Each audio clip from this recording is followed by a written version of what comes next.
Hello and welcome to Sport Tonight. I'm Cecilia Mogbe in Lagos. Sport greetings to you wherever you are in the world watching us in London. I'm Austin Okonakpam. All right, now tonight, Team Nigeria, the athletics event is over. I mean track and field. So to be specific, 22 medals in all, 11 of which happens to be gold, 6 silver and 5 bronze medals. That's how Team Nigeria finished in the athletics event, track and field tonight. And surprisingly, Nigeria won a gold medal in javelin. That's what we'll be celebrating tonight on the show. And also, we'll take a look at NPFL games for this weekend. And the Super Eagles of Nigeria, the jollof rice is sweetest tonight. Whoever is eating jollof rice tonight, I believe they will enjoy it because Nigeria beat Ghana 2-1. Falconets couldn't do it last night in the gold medal match against Ghana. But the Super Eagles of Nigeria had to have a good one because the grudge match. Remember what happened in 2020 when we could not qualify for the World Cup in 2022. So the Super Eagles had a better one over the Black Stars of Ghana tonight. These are many more we'll be talking about on the show tonight. All right, I'm really happy tonight because of the medals that are strolling in. And boxing, we had 4 gold medals so far. Remember, 10 Nigerians are actually in the final. 4 so far, more to come tonight at the African Games as they are trying to wrap up. And of course, the relay for the women, it was 4 by 400 meters gold for Nigeria again. All right. Nifade, nice to have you on the show tonight. Nice to be back here. Such a wonderful night, a night where there's so many things to celebrate. Yes. So many things to celebrate. It's like everywhere you turn, we're doing some very good things. I mean, the Super Eagles just capped it up. Maybe some sort of revenge from last night and the World Cup that we didn't qualify for. And of course, the African Games, I've said it, we're having a fantastic tournament. I said it earlier today somewhere that nobody should remind me that we are second on the table. The most important thing is that the areas that used to be our strength, we are back. Yes, we are back on that. So that's what we are celebrating Team Nigeria tonight. Yes, Austin, we're going to just start off with briefly take a look at the medals we won so far. We'll start off with boxing before we go to athletics. Let's start off with boxing. What do we have there? I mean, when it all started this evening, yes, there was a walkover earlier, and Nigeria got a gold medal from that. So I'm going to go through all the medals we won tonight. We'll start with Nene Ojo, who she won a gold in the women's 57 kg final against the Algerian lady. She did not turn up for the bout. I'll go to Dolakbo Omole, knocked out the guy from Mozambique, Amado Singora, to win a gold medal in the men's 57 kg. And Patricia Mbata beat Tunisia's Marka Mabrouk 4-0 to win the gold medal in the women's 75 kg final. So these are the gold medals so far tonight in boxing. And now we look at track and field. That's athletics. Take a look at all the athletes that have made Nigeria proud so far tonight, starting off with Esther Joseph, Patience George, Brittany Ogumoku, and of course, Oguma Kinju. They won gold in the women's 4 by 400 meters relay, clocking a time of 3.27.29 seconds. That's what they got. And of course, Team Nigeria also winning bronze medal in the men's 4 by 400 meters relay, clocking 3 minutes, 1.84 seconds. That's how this ended. And Chinemere Nnamdi, yes, the guy will be celebrating tonight. He won a gold medal in men's javelin final with a throw of 82.88 meters. After he did that, no one was able to get close to him. Now, Nnamdi, actually, he was at the World Juniors on the 2021. He won a bronze medal in javelin. So this is his first African Games. And of course, he's going with a gold medal. He's just 21 years old.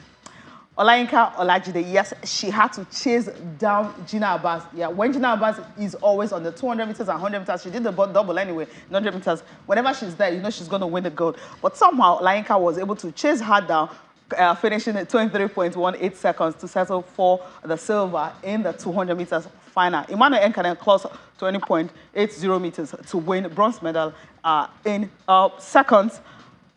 80 seconds to win bronze medal in the men's 200 meters final. 1-2 went to Ghana in that one. Of course, Shade Olatoye throwing 60.61 meters to win silver in the women's shot put event. So this was the performance tonight. Now, let's dissect. We're going to start with javelin. Yes, the guy, Austin, I mean, what was that? We're trying to, I'm saying about Damilala Nifado, we're trying to remember if we've ever won a medal in javelin. I remember we won it. I don't know if we won a medal, but we've never won a gold medal. That I'm sure of when it comes to, a field event like this, Austin. Cecilia, we said it last night on the show, and we'll say it again, that for a country so blessed with rich human and natural resources, we should, be leading the front in athletics in Africa. And when I say athletics, I don't just want us to dominate on the track. We should also be known on the field. And that's what Kenya, they are doing. Also, when Wilson Yego went to the Olympics and won gold in javelin. So for Nigeria, and what Chinemerem has done, it's so lovely, and it's just 21. So it means that we've got talent all over the park. It's just what have we been giving attention to.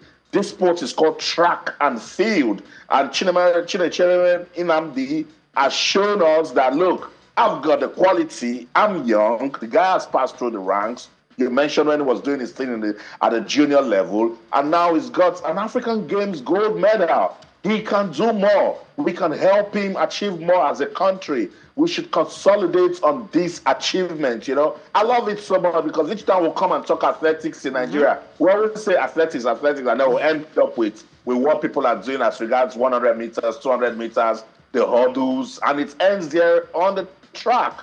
We need to be more involved in the field. Shout out to Amechi.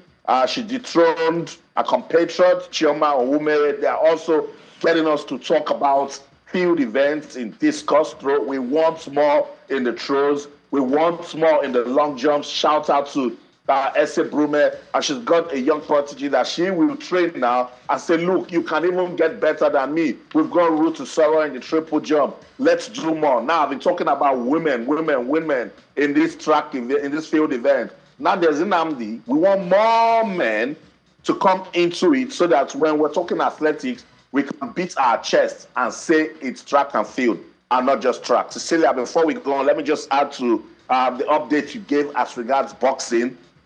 Adam Olaore in the 91 kg, that's the heavyweight category, has just won gold again for Team Nigeria. He defeated his opponent from Togo under 70 seconds. So inside one round, he said, look, I'm done. Boom, gold medal for Nigeria again in boxing. Cecilia. That's a 5 down tonight.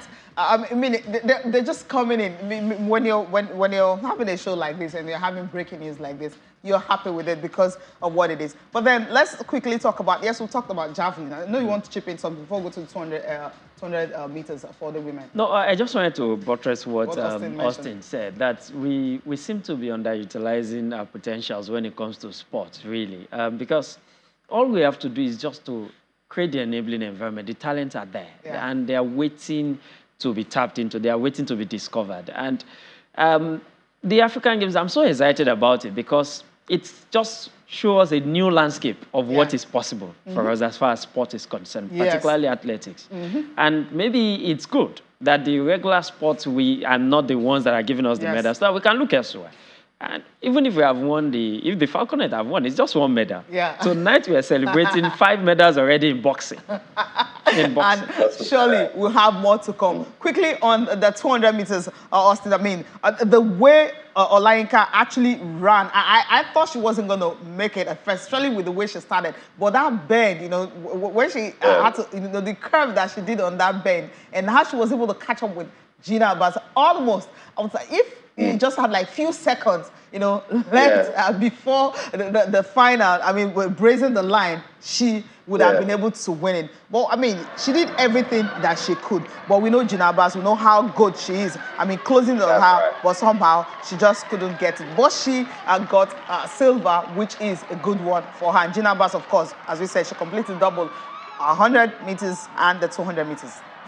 And look at where Olayinka started, coming from. Look at the strong finish she gave that. From the bend, she didn't look back. Gina Abbas, look, these guys, they know themselves. She was using the side eye to look at Olayinka. She knew something was coming. She could hear the force. It was coming, And she knows that, look, after this bend, if I don't give this a strong finish, this Nigerian will catch up. And look at where she's coming from. Yes. And that final push. Yes. Because she was saying her strategy was maybe they will get tired, maybe they will slow down, and then I'll shock them, But Arjuna Abbas has got a lot of experience. The Gambian has been there, done that with this 200 meters. But shout out to Olayinka Olajide. We were talking about some names that this African Games, has produced for Team Nigeria. Yeah. It's for us now to hold the Athletics Federation of Nigeria and the Ministry of Sports Development to say, 5 years from now, we shouldn't be asking where are these guys. Because these guys have come to tell us that, look, the talents are there and we cannot keep, depending on one person for medals. Ese Brume has now got Christina Ochonogo, a young girl coming up to inspire. She also has Ruth Susoro. Ruth Susoro is bossing her territory now. Now we're talking about Olayinka Olajide. We're talking about Emmanuel Consider Ekanem. These are names that we've not been talking about. They were just people coming up the ranks. Yeah. But they've come to the African Games to show that they've got the quality. We must harness those potentials, Cecilia. We just have to do it. I love the fact that the young athletes are actually paying off. Now, let's take a look at the men's 200 meters final. Yes, it was 1-2 for Ghana. But, what Consider did, Ekanem, what he did, being able to bridge the gap and winning a bronze medal, it's something we also need to take a look at because for a while now, we look at the men's 200 meters. When we were looking at the sprint event, it's always been the women. But this time, I love the fact that, as Austin mentioned, they're closing the gap, they're trying as much as possible. See what he did right here, trying as much as possible to get into the mix, even when it was looking like everyone was going to run past him, but somehow he finished in the mix. Well, I thought he would have done better because he started so well, brilliantly well. Yeah, I think he started so well. That's where the lack of experience might show occasionally. Yeah. And I think that's what, even for Olayinka as well, a bit of experience here and they probably will have done much better. The medal could have had a step higher. But it's good. It's good. They learn from it. The little blips here and there will learn from it. And hopefully we'll get administration right. I said it the last time I was here. Talent is never a problem. Putting the talent in the right condition to perform. Nobody will convince me that we had the best preparation going to these African Games. Yet we could. Imagine if we have the right preparation. It will be much better, and we have more athletes coming into it. That will be better. Now, let's wrap this up before we go to the Falconets with, of course, the big one, the relay for the women. Yes, when you look at it, you say, Esther Joseph, Washington, Patience Oko-George, Omolara Omotosho, again, she, had to finish it. The way they started, it was like we knew from the beginning, it was Nigeria. They did not slack. They just went on and on and on and on until the gold was in hand. It was just, I think the timing was what I'm trying to look at now. I think is one of the fastest times for us in a while. We won as much as by 40 meters. 40 meters, the distance. That tells you that it's, in some other sports, I said it was a landslide win. The distance just shows that the competition was not there for them. The gold was there for us to take. It's a goal that only Nigeria could have decided to lose the gold. It was for us to lose. And it's also important that... bragging. Yes, allow us to brag. We suffered a little for a while. So if this is the night to gloat, I think we've ended it. We suffered a little. And kudos to the athletes. Also, the little we gave them, I think we should also appreciate the administrators. We're not going to appreciate any administrator here. We're talking about these athletes who would do everything possible to be on Austin. The surprise for me wasn't Nigeria. It was Zambia. When you're looking at 4x400 meters, Kenya usually come in the mix. Close, that's what they do. They come close. Botswana also coming close. In those you used to have Cote d'Ivoire and Cameroon. I don't know where they are, what happened this year. But then if you look at the Zambian ladies, what she did with the Botswana girl, who almost, it was a national record for Zambia, that 31.85 seconds. That was fantastic. I think it was then I was going to look at how she was able to make it, to overcome the Botswana girl who I thought was going to take second. And then, Austin, this is the race for me. That's right. Cecilia, I've been looking at these African Games and it's a clear testament that those countries that we think are not doing anything because we're not giving them attention, they are actually working. Zambia, Gambia, you see what they are doing now. with the sprints. These are countries that, on a good day, if you want to play them in football, you're not just going to say they are walkover. Can we say in Africa, Gambia is walkover in football now? No. Can we say Zambia is walkover in football? No. Even women's football, Cecilia, you know what Zambia has been doing. And now they're showing it on the tracks again. It means they're looking at all of these big countries and they're saying to themselves that we need to find a way to take these guys out of the mix. And they've come to these African Games, to prove a point, to announce themselves, to say, look, I can do it. If you guys are doing it, we can also do it. But shout out to Team Nigeria. Yeah. We knew that there's no question in this 4x400 meters relay team. They've always tried. It's just that when they get to the international scene, something just goes wrong. Either with batting exchange or the second leg just goes wrong. But this race, from the first exchange, it was carry go. I have to say Nigeria. They didn't look back. They went on, they did their thing, with Omolara Omotosho. Yes. You just know that confidence is there, that she's just going to give a strong finish. Patience Okon George, evergreen. I was discussing with someone today that said, it's like Patience Okon George has been running since we were kids. Longevity. And still strong, So shout out to the ladies, for always, giving us bragging rights in the 4x400 meters. They run this, I tell you, they run the 4x400 like they are running 200 meters. I'm telling you, Cecilia, the way they finish so strongly, the way they don't look back, and they make minimal errors. They got better even from the qualifiers. Ran a very good time that is admirable and comparable to any time that you can even see in international meets and even the Olympics. So shout out to Team Nigeria, shout out to Zambia, Gambia, and those countries that we think that they are not doing anything. This is the win for Africa, and we must do so much more to consolidate so that when we go to the Olympics, we'll see African flags, being hoisted because of the things our athletes are doing. And that's what we want to see. And that's why we also need to invest in the sport, not just talking. These athletes have performed so well. So we need to invest in it for them to perform better. Now, we'll have to give a shout out to the men who finished third. I mean, we ran the fastest time since 2004. I mean, that time for the likes of Emmanuel Ojeli, Samson Nathaniel, Adeyemi Sikiru, and Chidi Okeze, who finished it up in a time of 3.0184 seconds. That's the fastest time for a Nigerian team since 2004. Zambia won it. Zambia won it, but something to still celebrate. It just shows that more work needs to be done. We need to improve it, our timing. That's what it is. And I think overall, the athletes have given their best. They have every reason to raise their head high. There is nothing to be shameful about. And I'm sure that the next time, Zambia should watch their back. Yeah, they should watch their back. I mean, Zambia finished ahead of Botswana again. Because that goal, we are coming for it pretty soon. We are coming for it. I love what Chidi. Okay, so we've talked about his story, and of course, Omolara, how she had to, take a break, giving birth, coming back. I mean, you have so many beautiful stories. So many beautiful stories, and now she's double gold medalist, the mixed relay, and also the double the relay with just the women. All right.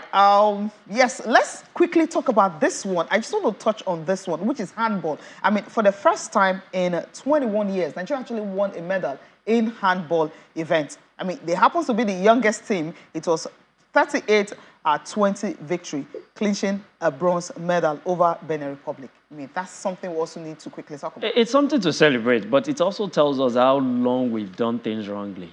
It's something to celebrate, particularly for the athlete like you mentioned earlier, but it also shows that we can't wait this long. Imagine, look at the generation of handballers that that have not been able to achieve something, and for no fault of theirs in most cases.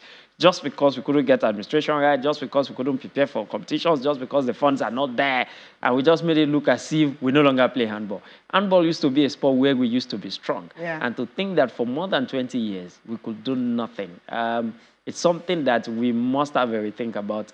And thankfully, that now we've shown that we are coming back, but we can do better. Yeah, we can actually do better. I mean, Austin, I know you'd be happy about this. We know what the Federation has been doing. So it's paying off. Volleyball, beach volleyball, we see what they've been doing. And these things are paying off. When you see them at the African Games, it was Koja in 2003. That was the last time we won a medal, in handball. And now a bronze medal. That's something, it's actually working for them. It is, Cecilia, a clear testament that Samuel Ocheo and his team, they know what they're doing, because They said they're going to be pragmatic. They will first get us talking about handball, and then they will develop the league before they start coming into the national teams. And have they gotten us talking about handball? Yes, they are. We'll be talking about the male team, the female team. They'll be going for competitions. And at that level, it's not about winning. It's about getting handball into our faces.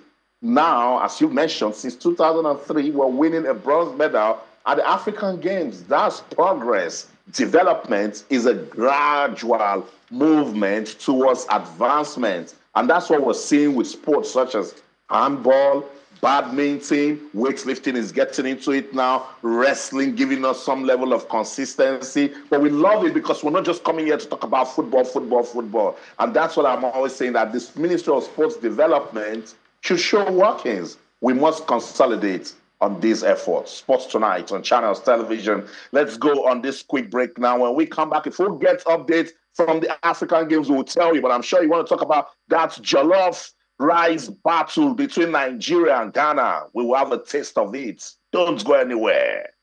Stay.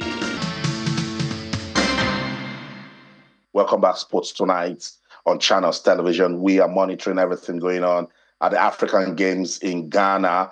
Team Nigeria, second on the medals table. They're not just winning medals, they are breaking records, particularly in sports where we thought that, okay, we'll just go there to participate. No, in track and field, we're doing so well now in the field event. Shout out to Namdi for winning gold for the men's javelin. Shout out to the handball team for winning a bronze medal. Shout out to the 4x4 men's relay team for also breaking records. Cecilia, we love these sort of stories. And you know my line, when I see these things, I say, let's do more. That's what it is. And of course, time to talk about the Falconets. Last night, it was a late night match, went into extra time. But funny enough, not really funny. I mean, we're not surprised. The Ghanaians were on the field. When I mean on the field, you have the 12th man right here. The stadium was filled to the brim in Cape Coast, but the Falconets could not defend the title. They won in Rabat, Morocco in 2019. And of course, Ghana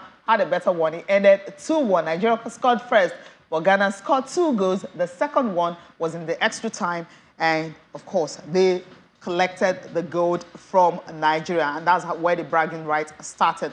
But I love how the Super Eagles of Nigeria settled that tonight. So for the Falconets, the coach has already said this is a preparations for the World Cup. So what they've done so far is really what he's happy about. He didn't want to look at criticize any of the players. I mean, some couldn't score.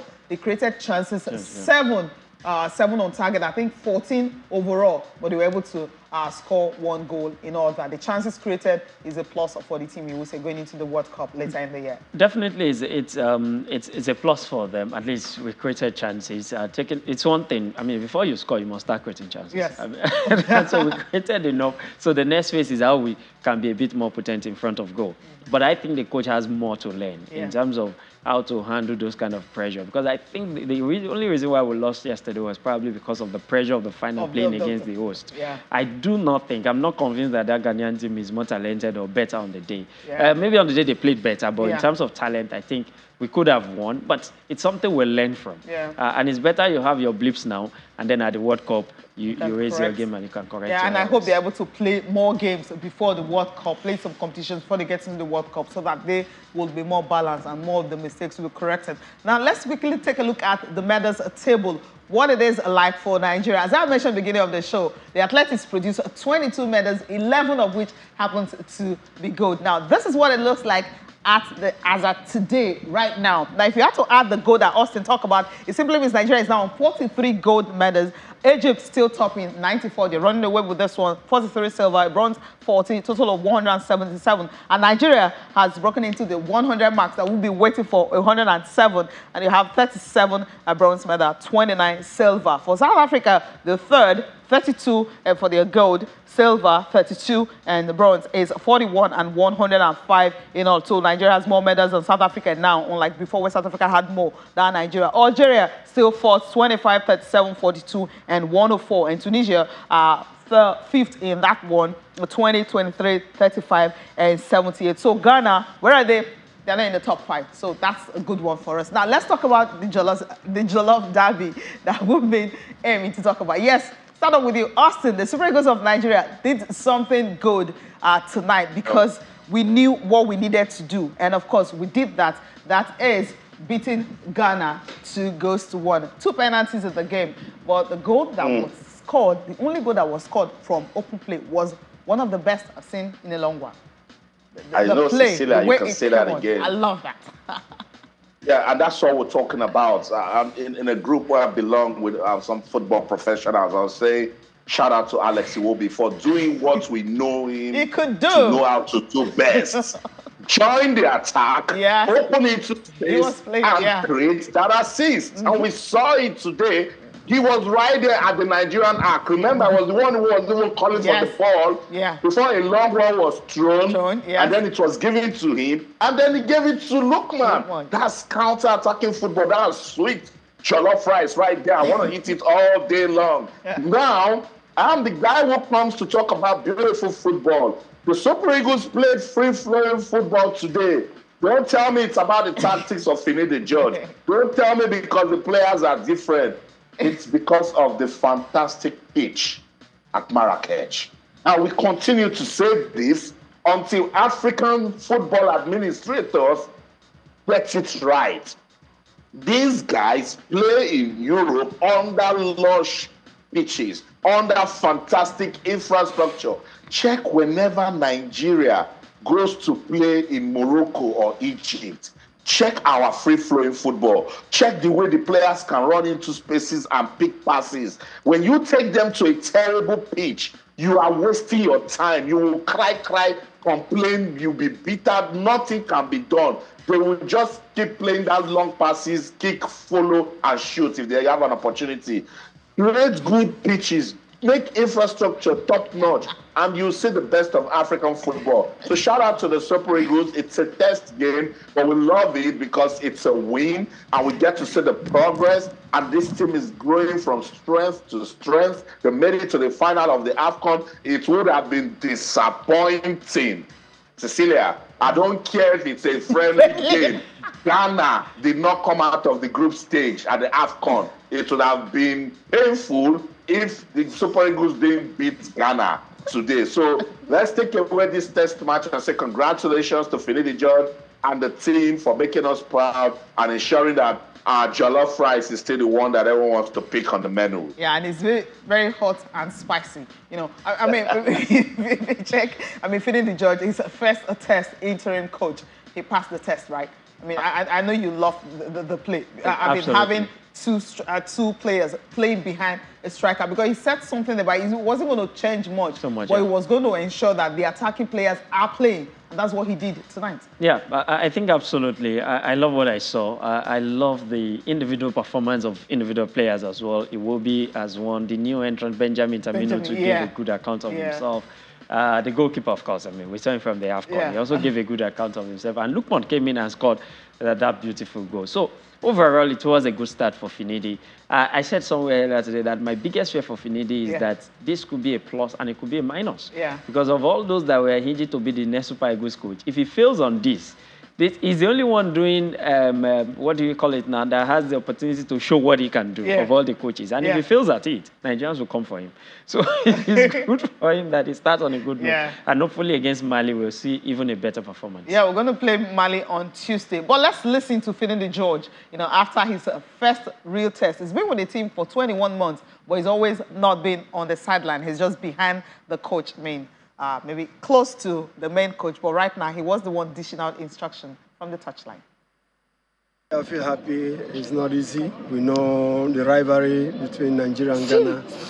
So, you know, coming here to win this game is a good one for me. We didn't keep same. I think we played with 3-5-2, but in the AFCON, you see, it's only Osimhen, and we felt he was doing so much running alone. So at least I wanted some other player to do that. That pair at least will help, you know. So we could see once a player gets the ball, there's an opportunity for a pass, So we have to risk it somewhere, but we have to get something going forward. So I feel happy for the players. I'm a coach. I just want to do my job. If we get victories like this, it will keep me happy. So I'll keep pushing. Can't overload the players. Some definitely will come in, and we'll see the areas where they can come in. Yeah, areas where they can improve. That's Finidi George talking right there. Austin, we're playing Mali on Tuesday. Yeah, that's another technical game, I'd like to see him switch things up a bit. He just talked about the 3-5-2 formation, so somebody will get assist. And you see, before anyone comes up now, I start jumping on the tactics. Pizarro did not know. You heard the same coach say they had to risk something, And if you check even the penalty that Bright Osai Samuel could see there, if he had support, he knew someone was behind, probably he wouldn't make that sort of rash decision. So with every formation, there are pros and cons. But in this case, he wanted them to be fluid in attack and have so much support instead of, what we saw at the AFCON when it was just Victor Osimhen. Against Mali, it will be a technical game. I want them to improve. I want them to, my new lines, show Watkins, for a team that could make it to the AFCON final, shows that when there are no top players, that people can actually come in, let it be some plug and play football, because everyone in the team is a professional, everyone in the team is experienced, and this is the Super Eagles of Nigeria. Let us be able to see some level of improvement from what we saw against Ghana and have that confidence that when the qualifiers come, we have a team that will go out there and get the job done. I'm super duper confident that this team will keep growing. If the NFF wants to make it good for them again, pick a coach on time, announce the coach, let the coach get to work so that there will be some level of stability, there will be some level of productivity in the team, and hope that they keep getting better, Cecilia. That's it. What are you expecting from the game against Mali? An improvement on this, or should it go the way he goes? He said he risked some things, and he loved the fact that the players, they needed to play. It has two options. It's either you want to go with the same system so that the players get used to it, or you want to try something else with new players, because there are some players that didn't play today. Yeah. And so you also want to see how they will react under certain conditions, different from the AFCON. So those are the options available to him. I'm sure in training he will probably make up his mind what he wants to do. But what is important is we have a team filled with attacking players. We can't always sacrifice that. It will not look pretty. Yeah, and I love what he did today. I mean, we saw the players, Cyril Dessers were up front. He had to play to the strength of his team. He had like 3 forward players on the field. I mean, do you think that's a little bit of, for me, forward-thinking line? Like Austin said, football is not, whatever you decide to do, there will always be something you're sacrificing somewhere. It's the ability of your players to cover for those lapses when they need to that matters. When you dominate a football match and you are an attacking team, people will not see the weakness in your defense. But when you are not in control, then that loophole will show. And that's where the ability of your players to adapt in-game situation now matter. And those are part of at this level, the little information that they need, because you're not teaching them to trap the ball to take the shot. You already know that. It's just that information that they need from the coach on how to react under different conditions that matter. At the AFCON, we are a bit one-way traffic. And I think that we were. And that took its toll in the final, because we're not just playing the same style, we're using the same set of players, and you could see that they were a bit tired in that final, and I think that we paid for it dearly, and painfully so. Yeah, painfully so. And for those of you that have been criticizing Alex Iwobi, I hope you saw him tonight, that he's a fantastic player. I mean, if you watch him at Fulham, you know what he can do. So he got the opportunity, and he had to take it. That's what he did tonight. Let's leave the Super Eagles. Yes, time to talk about NPFL. Match day 27 is getting our attention right away. We'll just take a look at the games for this weekend. Of course, we'll come back to dissect it. Let's start off with Saturday's fixture. Doma United, that conceded 4 goals when they went to Benin City, will be up against Gombe United. These two sides have been considered goals. Okay. All right, Kano Pillars will be hosting Sporting Lagos. We'll see what Sporting Lagos can do at Kano Pillars, if they can get something out of that. Let's take a look at other games for this weekend. We'll go to Sunday. Wasn't looking like Heartland hosting Enugu Rangers. Heartland, they're not looking good at all on the table. Katsina United up against Abia Warriors. Kwara United and Eimba. Lobi Stars and Bayelsa United would be in action. Plateau will be hosting Aqua United. Remember, whenever Plateau United are playing at home, they score goals. Aqua United, what can they do in this situation? Austin will tell us more about that. Sunshine Stars are hosting Rivers United, of course. Remo Stars and Bene Insurance. The rivalry between these two sides that just got promotion into the league last 2 seasons, it's something we also need to talk about. Well, I mean, Onifade, which one gets you talking first? Because this is match day 27. It's getting closer. Yeah, it's getting closer, and we have 2 interesting derbies. The Gombe derby between Doma and Gombe United. Yes. You should expect that Gombe should win, but Doma is having a better season, so they probably will head to that. But more interesting for me is the Oriental derby. Not what it used to be, but a derby. Oriental derby is Oriental derby between Atlant and Rangers. Rangers are up there in the table, and Atlant they are closer to the drop than they've ever been, and which is quite worrying. So I think that those are the 2 fixtures that kind of draw my attention. The last one you mentioned, Remo Vendel Insurance, is also a fixture with a lot of potentials. And I hope that all the right things in terms of security will be provided, because that fixture seems to be one that in recent time there is always an incident after the game because of the passion of the fans. So we look forward to what should be a very, very interesting weekend in the NPFL. And again, I'll say it, we are having a fantastic season so far. Fantastic season. That's what we're having so far. Austin, I mean, we have so many games for this weekend. Plateau United, the team that know how to score goals whenever they're at home, they are hosting Aqua United, who are struggling to avoid dropping to, well, second division next season. And what it is now on the league table, Plateau United 4th on the log.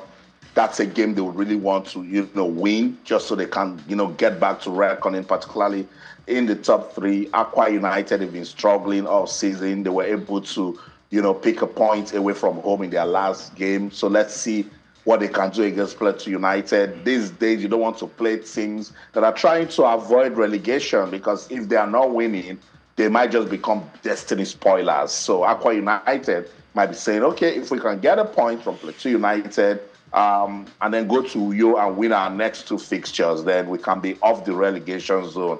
But we know Plateau United have been very decent this season. They've been scoring goals, they've been conceding little, and they've been consistent in terms of, getting results. There was a time they were, 5 games unbeaten. Yeah. There was a time they were winning every game at home. So let's see what they can do against Aqua United. But an interesting fixture is Remo Stars Gombe United and Remo Stars Vendel Insurance. And I want to join and make Onifade's voice louder to the authorities. Each time these 2 teams play, it doesn't end well. So let's see some healthy rivalry. Let's see some good football, because you guys know that you don't like yourself that much. Let's give us a Merseyside derby, a North London derby that we see in England when those teams come to play. The Manchester derby, we see good football. So Remo Stars Vendel Insurance should get us talking. Why? Remo Stars lost their last game against Shooting Stars, 2-0. Vendel Insurance won at home 4-0 against Doma United. So Vendel Insurance, they're on fire. They will try to see if they can keep that fire burning when they play Remo. Remo has just one job: quench that fire. Yeah. The Oriental derby, yes, it's not how it will be when Atlant will take on Rangers, and Rangers, with their current form, would like to keep it going. But you never say never, and that's what derby can do. You'll be so shocked when that game will be played the way it will go. So let's see what Atlant can do in that Oriental derby. I'd like to see what Kano Pillars can also do against Sporting Lagos. Mm-hmm. I still want to see if Sporting Lagos can put their money where their mouth is, if they can actually go away from home and win a game. And this is a good test. It's not likely that they can win it, but let them play good football. Let them show that they can actually compete to end their season in the top 10. It's the NPFL, where anything can happen. So let's wait and see. Away win. Shooting Stars, they love what they did when they defeated Doma. They will be going away to Niger Tornadoes on Monday. Can the Oluyole Warriors keep their winning streak going? Can they make it 3 wins out of 3 games? Football will give us the answer. Obviously, we'll do that. I mean, I love the fact that you guys have to talk about that Remo Stars and Benediction, and it's because of that rivalry we keep seeing. And, 2 days ago, right, with the information coming from NPFL, the board, saying that club administrators have been banned from the technical bench. So they don't want to see them, because usually the instigation starts from there. We've seen it. Yeah. You're watching game, you're seeing a club owner, or a club manager actually shouting down on referee from where he's sitting. Yeah. And that somehow instigates the fans. Somehow, I mean, this decision coming, I think it's been a long time coming. It should have been done like maybe 5 years ago. But I mean, whenever you wake up is your morning. But this is a plus. I think I like that your last. When you wake up is your morning. And what you now do during that morning period also counts. Yeah. It's not enough to just give instruction. I was expecting anybody that goes against it, the punishment must come down. That's what is important. Mm-hmm. I've covered the NPFL enough to tell you that the biggest challenge you have are the administrators. If the administrators would just put their emotions under check, crowd trouble will drastically drop. Most times their attitude is what instigates a crowd against either the referee or the opponent, their attitude. And this has to be nipped in the bud. We know it's a passionate game, but why do you want to come and sit on the technical bench? My position is, if you want to be the referee, the coach, sign yourself as the coach and sit there and don't have anybody there. Or be a technical director, so that you have a position there. But if you don't have any business being there, then you shouldn't be there. Don't also forget, this is a professional league. Things must be done in an order, and that order must be respected by those in charge of the game. Yeah, Austin, when you heard that news that, the administrators would no longer be they will not be allowed to sit on that technical bench, were you happy about it?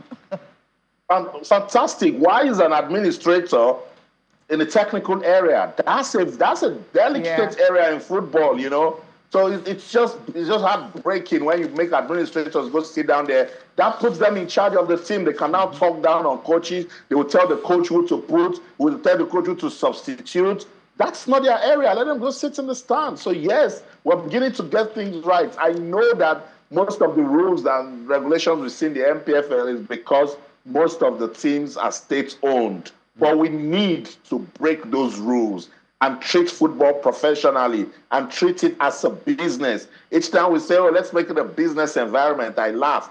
This is the first step. Take away all of those people that think that they own the powers of league football in Nigeria. The next people to go after will be those club chairmen and the power that they think that they have. You cut it. Leave it strictly to operations, Leave it to administration. Let's administer football the right way. And we'll see that investors will come into it. Spectators will grow, and then our football will become profitable. That's what we're waiting for. And another one is the fine on Gombe United, 3 million naira fine. I mean, the fact that stadium closure to fans, and not just that. I mean, they'll forfeit 3 points, and of course, they are bottom of the group. So bottom of the table, that's Gombe United. That's on that one coming. They assaulted the match officials. That's why the NPFL is also not happy with them. I love the fact that when these decisions are made, it's fast, it's quick. They had to quickly do that. That's the key thing. When you wait, a lot of things could happen in between. But if the issue, this was just last weekend, and before the next match day, there is the hammer has fallen on Gombe United. So so far, I said it. When I said we're having a fantastic season, it's not just about the football. It's about the way the league itself is being organized by the league board.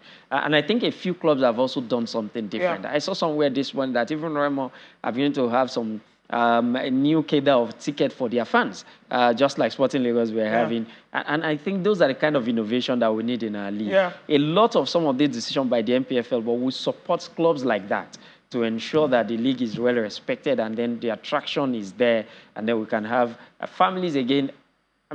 Our football, I would not be satisfied until a father can confidently take his 2-year-old to the stadium, knowing that that young man... We're seeing that. That's my point. But we need to see it across board. We need to see it across board. All right, Austin, we got to go. Gombe United, 3 points, losing 3 points and 3 goals for assault of match officials, fine 3 million. That I'm happy about. You have to respect the match officials, really. I love it. I love it so much. And you can see that in the English Premier League. They are cutting points left, right, and center and still investigating big teams. That's because the game is fair play, and if you break the rules, you must face the music. Cecilia, unfortunately, Malaysia, they said they cannot host the 2026 Commonwealth Games. Despite receiving supporting funds, the Commonwealth Games Federation said, we will give you £100 million to support you. They say, no. With the cost of running the Commonwealth Games, 100 million pounds will not do anything. 100 million pounds. You see what I'm saying about sports being serious business? We shouldn't play with it in Nigeria. If I convert that figure into Naira, Cecilia, my network will freeze. So I don't want to do it. That's the show. In London, I'm Austin Okonakman. In everything you do, remember, keep talking sports. Bye for now. Damilola Onifade, thank you so much for coming on the program. Pleasure as always. It's been a good night. You can have a good sleep. Yeah, it's been a good night. More medals coming in, right? Thank you so much for watching. I'm Cecilia Mogbe. Have a fantastic weekend.